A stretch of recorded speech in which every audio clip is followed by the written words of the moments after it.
Hey you guys, welcome to today's video. We've got this bucket of random wires. We got probably 8 gauge, 10 gauge, 2-aught, 12 gauge, a little bit of everything.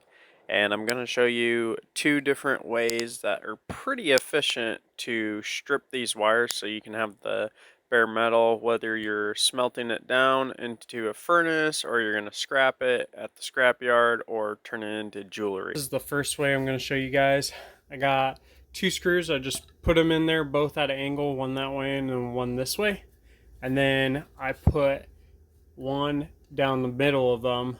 I'm going to go ahead and demonstrate this. If you already got these set down and you can't fit between it, you're going to want to lower that screw and you just slide it in there. I'm going to leave a tail on this side so I'm able to grab it. And I'm going to snug up this screw over here till I think you kind of got to mess around with it, like how much contact it's making there. So I think that should be enough right there. And then you should be able to pull that through. So it's scored it a little bit. Kind of want a little more than that. So I'm going to go ahead and tighten up that screw a little more. There we go. It doesn't take much. And then what I like to do is I'll stand on the board. And then you just pull it through like that. So it's not too bad. And like you see right there, it broke all the way through. So that's the cheapest method if you have some screws and boards laying around. You might have to do that a couple times because sometimes it doesn't like to get all the way through, all the way across it. There we go. But once you get it broken, then it just busts out of the shell because you already scored it. And then just bust the rest of the way, just like that. And you got some clean wire. Now, if it's too hard to pull through and you can't make much movement on it, or if you're not able to grab that with your hand, you can grab pliers and pull it like that. If you can't pull it with your hands, it's easier to like put this on like a bench or something. And also your screw, your cutting screw back here might be too tight if you're not able to pull it through. It could be gouging into the metal and keeping it from going anywhere. These are a wire stripper machine. It's really for, I mean, you can find them anywhere from about 20 bucks to 50 bucks all over the internet. I've used it once or twice and I thought it was pretty slick. You can't really feed these through a machine or like the screw or anything technique because there's 3 wires and it just wants to run all over the place. So what I like to do is I get my knife with like a roofing blade that has a hook on it. And I like to get that blade in there, make it a little faster. So you can just see. There we go. And then we just come up here and peel right off.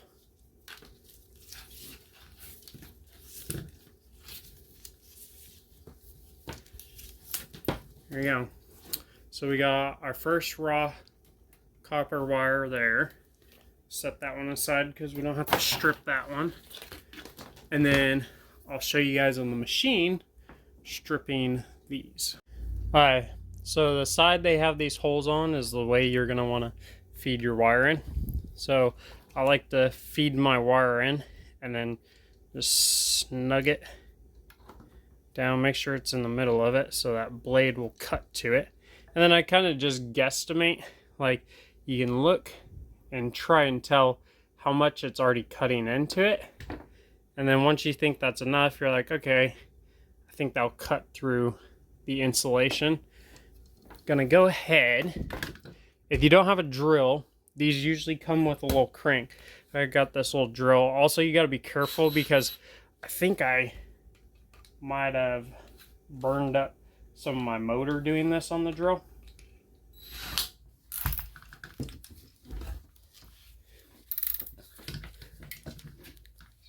So I put in forward motion, so it's gonna go that way. And I'll set it up so you guys can hopefully see that.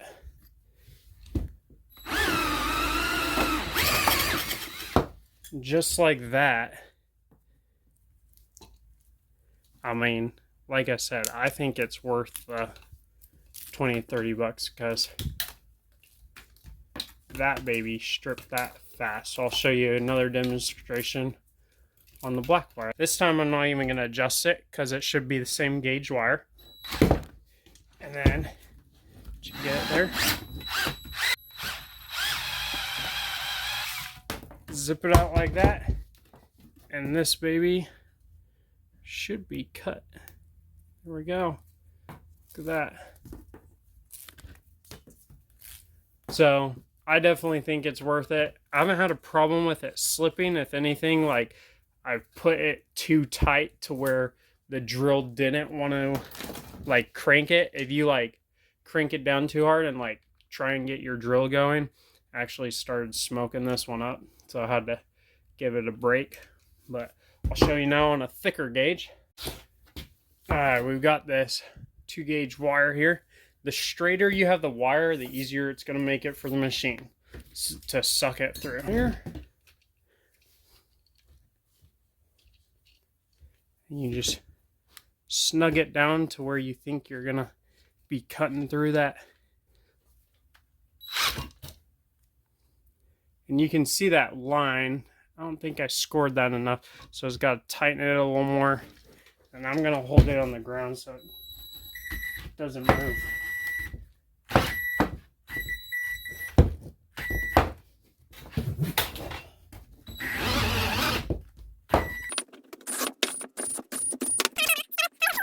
Out a bit.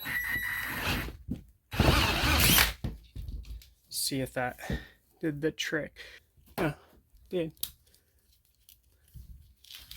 So my drill struggled a bit, but the machine did just fine. So, and you could hook it up to like an electric quarter drill and it might even work better. Some of those have a little more torque, but then you got more fresh wire to scrap or make jewelry with. So it surprised me how more efficient this was. So if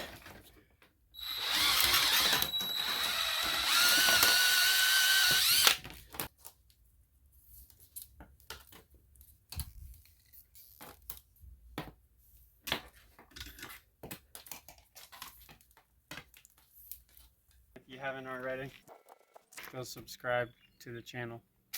Hit that button, hit the like button, because we make all right content around here. So thank you guys for watching.